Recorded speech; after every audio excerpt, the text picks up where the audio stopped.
So today again we turn to the Beatitudes, these words of blessing that Jesus spoke over the disenfranchised, those on the margins, those without much hope, and those who were weary and sick and in need of help. And again, we remind ourselves that these words are a kind of invitation to the kind of life that Jesus himself led. Henry Nouwen tells us that the Beatitudes are a self-portrait of Jesus. So when we read these words in Matthew 5:4, we see a picture of Jesus. Blessed are those who mourn, for they will be comforted. Mourning, this holy book, the Bible, says a lot about mourning. You can't read the Psalms without running headlong into a posture of mourning.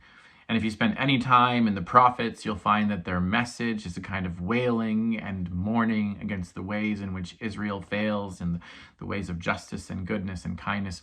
Jeremiah is the most punctuated of these, and he's known as a weeping prophet. And it's by his pen that we have an entire book of laments. Or Job, lots could be said about mourning and weeping in the story of Job. When Jesus says, blessed are those who mourn, he's holding up those in mourning and inviting us to be like that. This is to say something about our posture and our circumstance. Richard Foster in his book Prayer says, penthos means a broken and contrite heart. Penthos means inward godly sorrow. Penthos means blessed, holy, mourning. It's actually where we get the word penitence and this reflection, this inward looking, this broken and contrite heart. Penthos is a kind of a posture. It's a recognition that all is not right in the world. It's a recognition that all is not right in our communities. It's a recognition that all is not right inside me. And it doesn't need to linger here or lead us to a place of shame or be used like a hammer to beat us into an idea that we're broken beyond repair. It doesn't need to crumple us into being closed off or make us believe that we're useless or have nothing to offer. The goal is not to be so mournful that we forget we are beloved or made in the image of God. Instead, there's an invitation here. It's an invitation that begins in sorrow and lament, but one that leads us toward mercy and justice and walking humbly with God.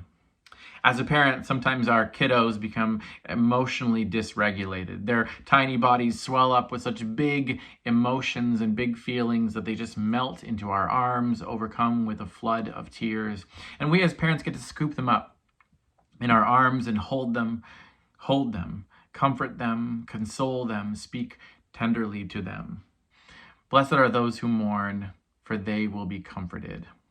One of the great tragedies of the church is that we have made our spaces about having the right beliefs or holding the right answers or saying the right things and acting the right way. And it has led us to create spaces where we believe we have to hold it all together, lead with our best foot, show our best selves. And the outcome of this is what some might call happy clappy, where joy is the only accepted emotion, where emotional happiness is the only accepted response, where happy songs are the only accepted form of liturgy. And in these spaces, we pick and choose the psalms that align with those values. And this leads us to ignore so many hard to swallow psalms, like those of disorientation and lament.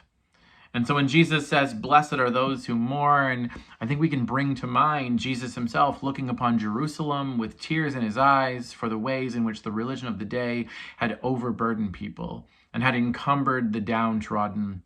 We see that Jesus is full of lament because everything was not all right.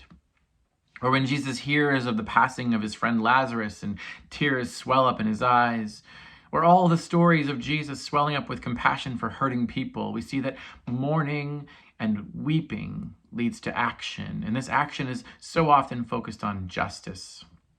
And so to the crowd of hurting people, Jesus offered comfort.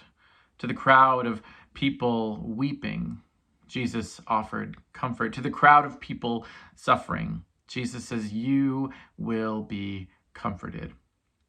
So herein lies the invitation for us to be a community that makes space for mourning and weeping and doubts and unanswered questions, lament and this idea of penthos. And let's be a community that offers comfort, that leads with comfort, that lives out comfort, that extends comfort to all and everyone.